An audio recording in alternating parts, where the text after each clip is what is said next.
स्वागत एक बार फिर से आपका मुंबई मेट्रो में। जानकार ये कह रहे हैं कि आईसीएमआर की नई गाइडलाइंस के बाद कोरोना टेस्ट में कमी आई है।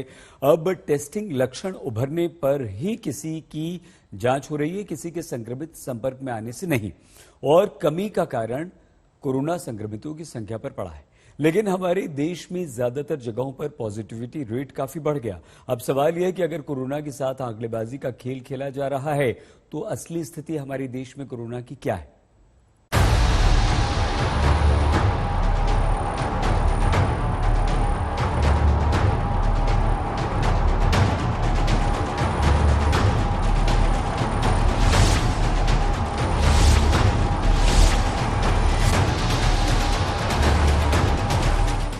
नाइट कर्फ्यू,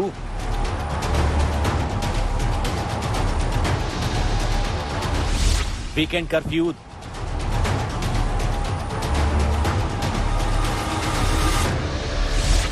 दो गज की दूरी, घर में कैद रहने की मजबूरी, सब नाकाफी साबित हो गया।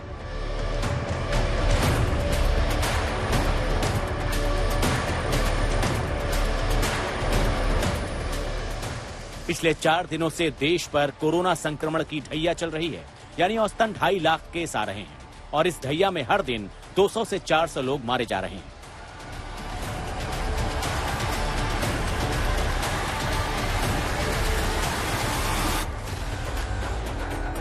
हो सकता है कि पिछले कुछ दिनों से आ रहे आंकड़े आपको भ्रम में डाल रहे हों। दरअसल कोरोना संक्रमण की जांच की नई गाइडलाइन ने रफ्तार तो रोकी है, लेकिन पॉजिटिविटी रेट बढ़ गया है। मतलब ये कि पीक आने वाला है। अब सरकार कहती है कि बिना लक्षणों वालों को, चाहे वो कम्युनिटी सेटिंग में हो या जो कंफर्म केसेस के कॉन्टैक्ट्स हैं, उनको टेस्ट करने की जरूरत नहीं है। इसका प्रैक्टिकल मायने यह हुआ कि अब कोविड-19 के जो डेली न्यू कोविड-19 केसेज हैं वो कम आने लगे हैं। हमें इसका अर्थ यह नहीं निकालना होगा कि अब कोविड-19 के केसेज कम होने लगे हैं। यह सिर्फ इसलिए हो रहा है कि टेस्टिंग का जो ग्रुप था वो कम हो गया है।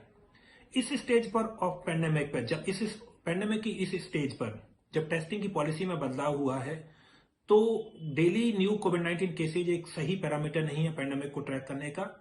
उससे बेहतर पैरामीटर होगा कि टेस्ट पॉजिटिविटी रेट उस शहर या राज्य में क्या है। तो टेस्ट पॉजिटिविटी रेट को अब हमें पेंडेमिक के पीक को डिटरमाइन करने के लिए इस्तेमाल करना चाहिए।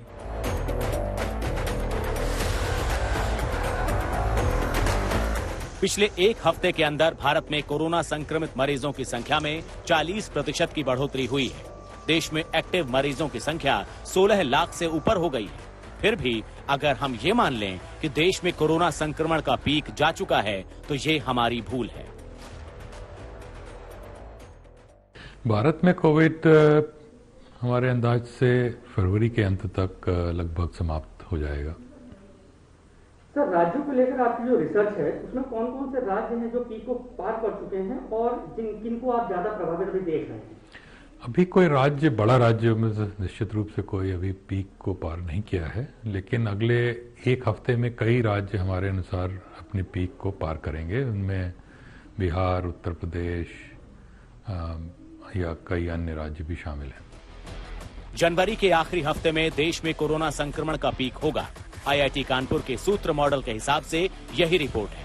चलिए हम आपको पीक की डेट शीट बता देते हैं।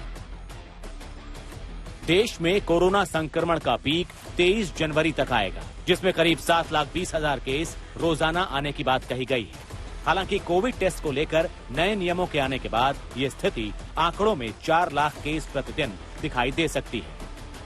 जिस रेट से अभी कोरोना का केसेस बढ़ रहे हैं, जैसे कि लगभग रोज के 2.5 लाख से 3 लाख केसेस आ रहे हैं, अगर इसी रेट से केसेस बढ़ते रहे, जैसे कि हमें पता है ये ओमिक्रॉन वायरस जो है, वेरिएंट जो है वो बहुत ज्यादा ही तेजी से फैलता है, तो इसी तेजी से फैलता रहा तो लगभग जनवरी एंड या फरवरी फर्स्ट वीक तक हमारा पीक आने की संभावना है। और फिर जैसे ही पीक आता है, फिर केसेस कुछ हफ्तों के बाद केसेस घटने भी शुरू हो जाते हैं और लगभग मार्च 15 तक, मिड मार्च तक जो है सारे जो पीक जो आया है थर्ड वेव डिक्लाइन होने की संभावना है।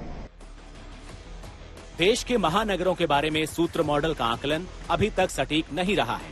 इसके पीछे तर्क ये दिया गया है कि कोविड टेस्ट को लेकर जो नई गाइडलाइंस बनाई गई हैं, उसकी वजह से टेस्ट कम हो रहे हैं। उदाहरण के तौर पर दिल्ली में कोरोना संक्रमण का पीक 15 और 16 जनवरी को बताया गया था।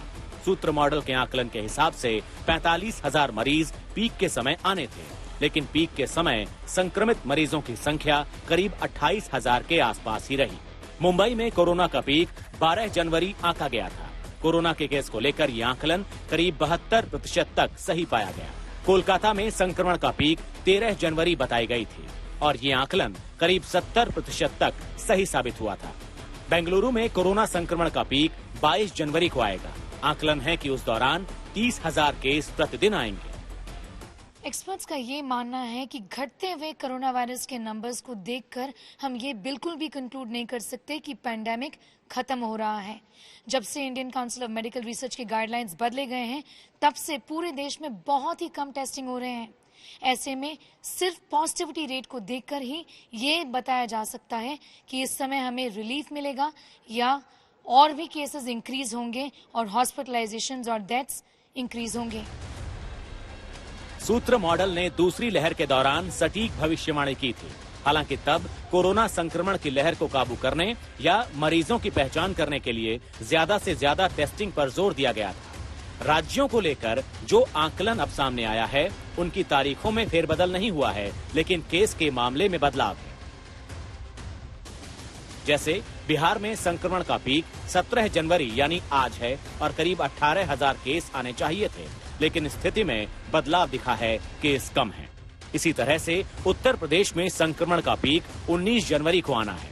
करीब 45,000 केस प्रतिदिन आने का आकलन है। फिलहाल ये स्थिति बनती नहीं दिख रही। महाराष्ट्र में भी संक्रमण का पीक 19 जनवरी है। करीब 1.5 लाख केस आने का आकलन था, लेकिन अभी फिलहाल 40,000 के आसपास ही केस प्रतिदिन आ रहे हैं। हरियाणा में कोरोना संक्रमण का पीक 20 जनवरी है। यहाँ के लिए आकलन करीब 20,000 केस का है। कर्नाटक में कोरोना संक्रमण का पीक 23 जनवरी को आना है। उस वक्त 65,000 केस प्रतिदिन आने का आकलन है। तमिलनाडु में संक्रमण का पीक 25 जनवरी को आ सकता है। पीक के समय 65,000 केस प्रतिदिन आ सकते हैं। असम में कोरोना संक्रमण का पीक 26 जनवरी तक आ सकता है। यहाँ के लिए पीक के समय 9,000 केस प्रतिदिन का आकलन किया गया है। आंध्र प्रदेश के बारे में सूत्र मॉडल का गणित कहता है कि यहाँ पर 30 जनवरी तक कोरोना संक्रमण का पीक आ सकता है, जिसमें करीब 24,000 केस प्रतिदिन आ सकते हैं। दिल्ली से स्नेहा मोरदानी के साथ ब्यूरो रिपोर्ट, आज तक।